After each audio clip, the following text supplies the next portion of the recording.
Let's say that we want to create something like a bee buzzing back and forth, and we want it to sound like that with headphones.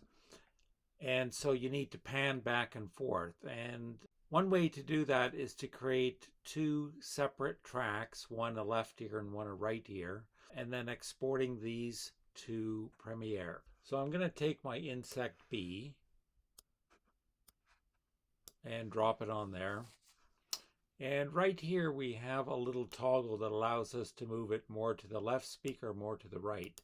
So what I'm going to do there is I'm just going to click on it and type in R100. And that makes it 100% in the right speaker.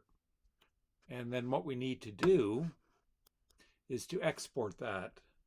Go File, Export multi-track mixdown, entire session, and you call it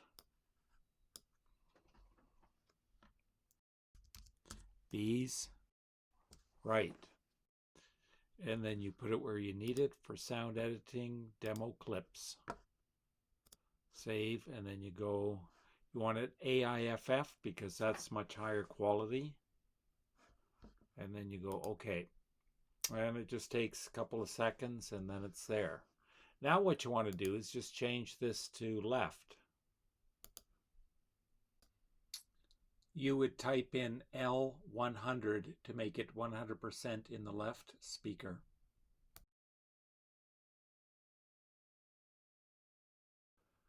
And then you export this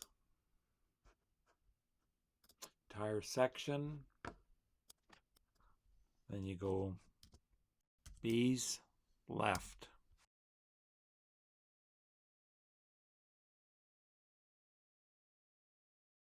And it goes into the same bin here, and you just go save and then OK. Now you can take those two clips and you go on to Premiere on the soundtrack, and then you can work with the panning.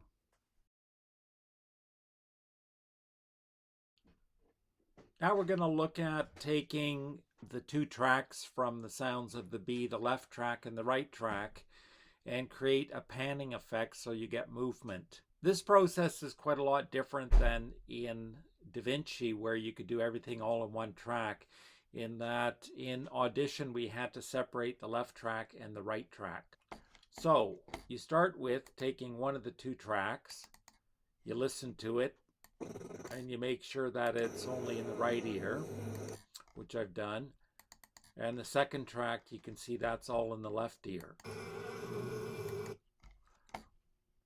And then you stack them onto the audio track of the timeline. And then, of course, you expand everything to make sure you can see it all.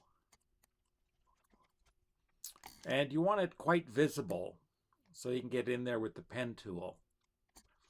And so what you have to do is you use the pen tool for pretty well everything here. And rather than using a panning tool, you just use volume. And knowing that when you can just put keyframes onto the timeline to start with. And then these keyframes you can move up and down.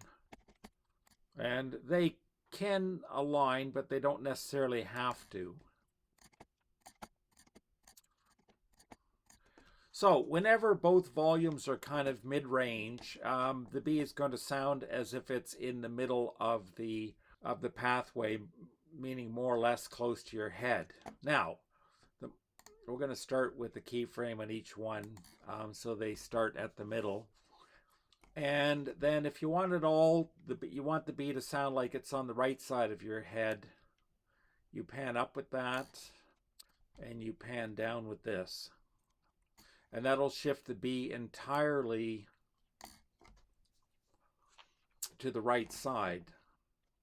And you could even put some keyframes in the middle to cut it up even a little bit more. Now, you want the bee to pan entirely to the other side. You'd move the left all the way up and you'd move the right all the way down.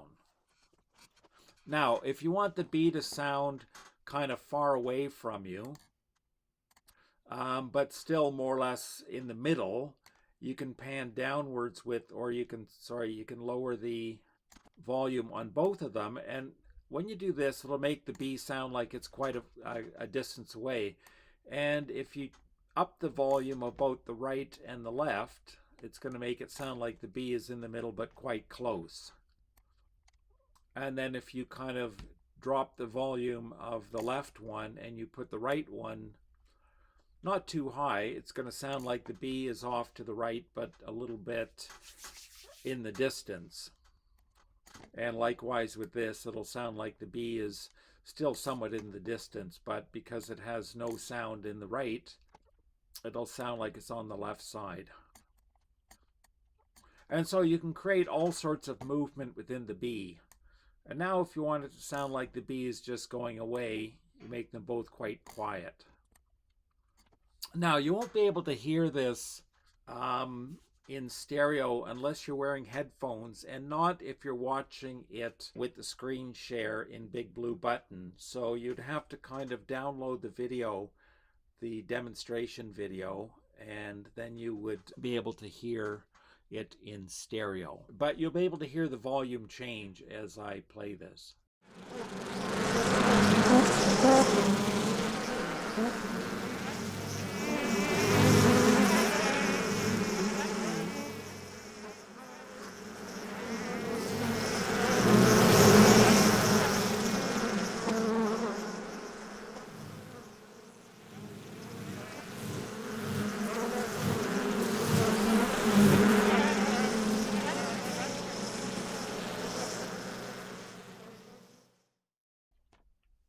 And that's quite simply how you create the panning effect, which would create movement with the bee. Now, if you actually listen to this on headphones, it'll sound like the bee is kind of swarming around your head, although it's a little bit difficult to do it so you could hear the bee in front of your head or behind your head. That takes a particular type of microphone to record the bee with.